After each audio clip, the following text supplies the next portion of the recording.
Howdy, howdy, this is Clara Lawrence. Okay, so I already talked to you about I'm going to do some dry painting in this fella here with some Chameleon Pigments. And what Chameleon Pigments are is it's almost directional.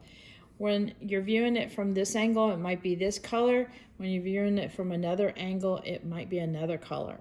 And sometimes it can be rather dramatic. I had a friend of mine do a painting once where he just did like a galaxy thing and spray paint, and then put in some chameleons on the clear coat of the spray painting and just did it in like an ovals. And when you're walking into it from this, it was like very soft blue, but when you walked around the painting or the table and you hit about this spot, like all of a sudden it went purple, and it was like dramatic. It was not subtle whatsoever. So that's what chameleons can do. So my friend over at Arts to Death has a new line called Two Faces, and we're gonna do some of, do we want to do this one or do we want to try the new one? Well, you know what? We'll try both. So this is Dalmatian, and there's another, okay, where's the other one? Oh, of course it's on the table. There's another one. I didn't have the name of it, or I didn't have the label, but I definitely wrote the name down. Grumpy. So this one is super pretty. We tested it out on a project over at RK3 Designs, and it's gorgeous, just gorgeous. Well, I have to be quiet about the project because it's coming up. It's not finished yet, but I'm super stoked. Anyway, so we're gonna play with these today. And I've got silicone brushes that I'm using to paint with, and it just makes it a little easier. And it is simply, I'm just trying to tap the powder down a little bit before I open it up. And sometimes you can see it when it's on a thinner surface. Let's see if I can move it around. You could maybe see the shifting. Erg. It's so hard to show this on camera. But when you see it in person, it's like, wow. All right. So I'm not going to do overall. I'm just going to do like an area. And for some reason, coming over this will give a little bit of a static charge, and it will go in different areas. In other words, you might get little speckles here and there. And to be honest with you, I'm kind of okay with that. That is me. Now it's a smooth surface, so I'm not going to get a lot of texture like I would be on some of my other ones. So it's just a matter of just applying just a color. So this definitely has some blues in it, I can see. I might go down in here a little bit, see if I can catch it. I'm already got some projects in mind to pour today that I'll be using some chameleons. But I just want to try this theory out, and I think it'll work. All right, so I got that going on.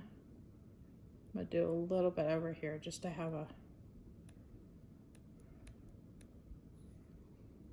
it somewhere else besides that one spot. Go up the side. Okay, so I got that. Very subtle.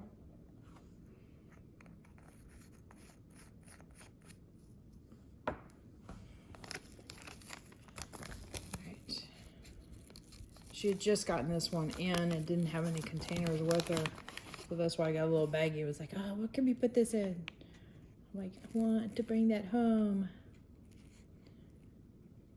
So we found a little plastic baggie and we did that. All right, so this one I'm going to put more in this space here. This has got some red, violet, and blues in it.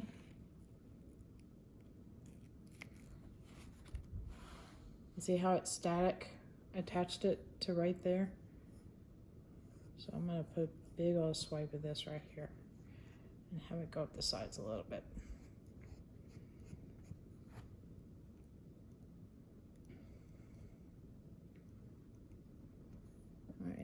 take a little bit and just put it over here,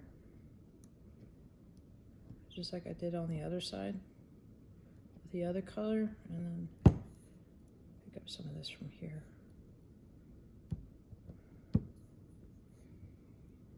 It's more or less streaks of color that I'm messing with right now, and that's okay. Just a little bit right there. All right, so what I normally do when I do dry painting on a big mold like this is I would get a piece of paper or paper towel and tap that. And I rub this in pretty good, so there's not a whole lot on that paper towel right now. So you can see a little shifting starting to happen. Where some of it looks like it glows more in one area than it does another area. Okay, all right. So I'm gonna put this away and wait for some leftover resin. Okay. All right, I'm back and I have some leftover resin, and we're gonna give this like a little bit of a dirty cup. I've also got some black as well. So let's see what happens. And I'm just gonna pour it close. And just let what happens, happens. Maybe give it a light, okay, a light. I'm gonna give it a light twirl.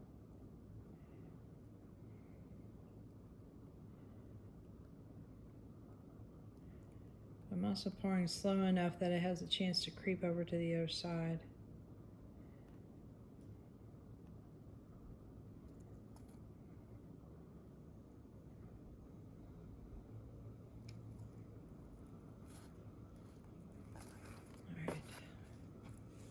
Some of the black in.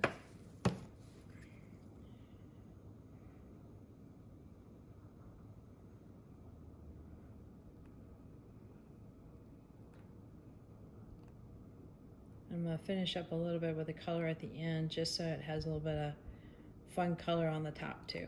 Or I should say on the base of this little dish.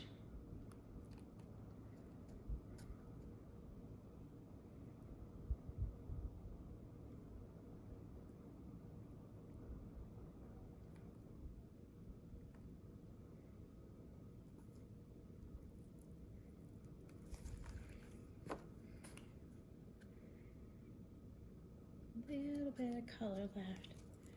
I just gotta coax it out. Come on, you can do it. It's like so close. It's a little shy.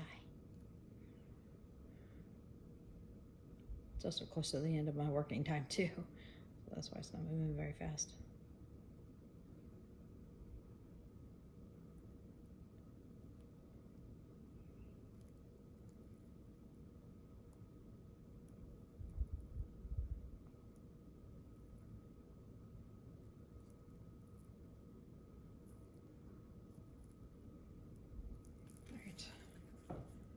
All right, we're gonna put that to the side.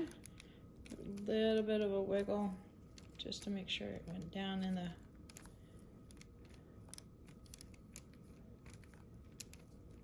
down the sides there. Tiny bit. Heat. All right, till tomorrow.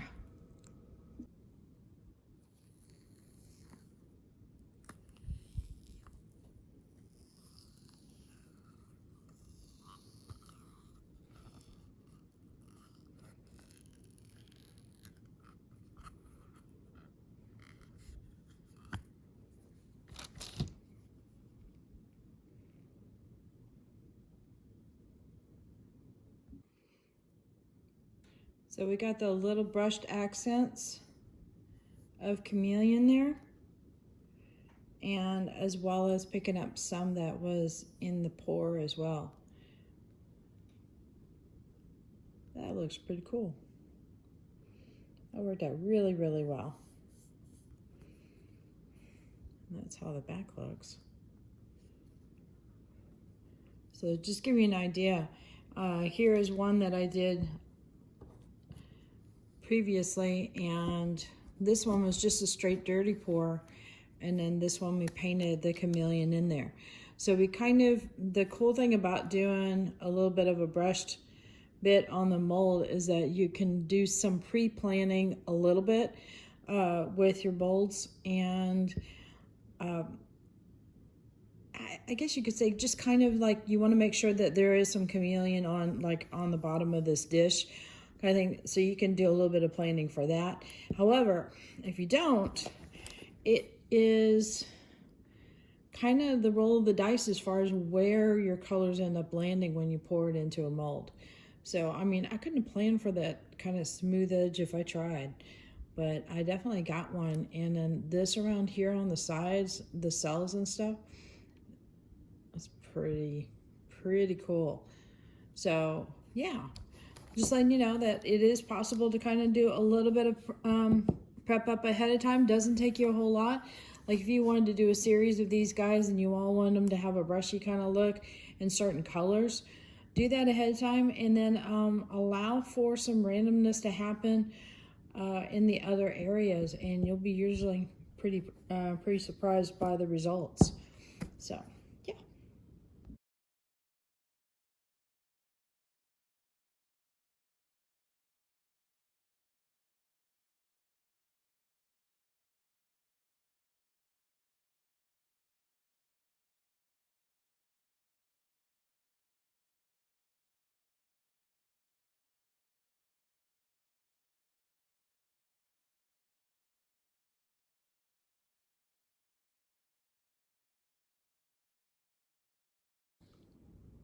So hit that like button, hit the subscribe button, but definitely hit the bell to get notified next time I put a video up.